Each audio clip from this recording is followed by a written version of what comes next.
तो नमस्कार भाइयों, मेरा नाम है अमर और आप देख रहे हैं हमारे यूट्यूब चैनल मैकेनिकल सर्च। तो भाइयों, आज के वीडियो में हमारा टॉपिक है हाउ टू मेक हैक्सॉ यानी कि लोहा काटने वाली आरी कैसे बनाएं।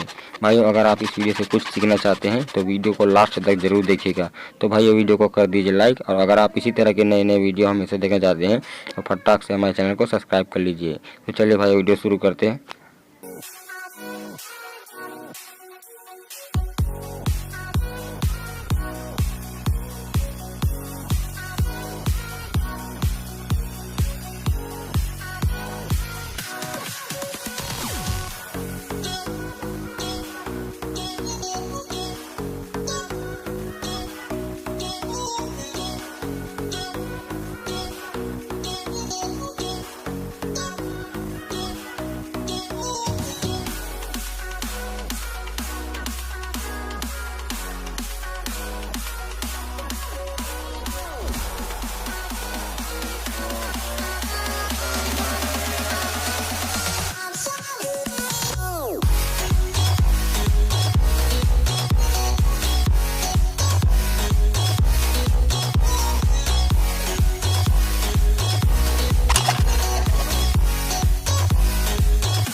तो भाइयों, वीडियो को कर दीजिए लाइक और चैनल को कर लीजिए सब्सक्राइब। तो चलिए भाई।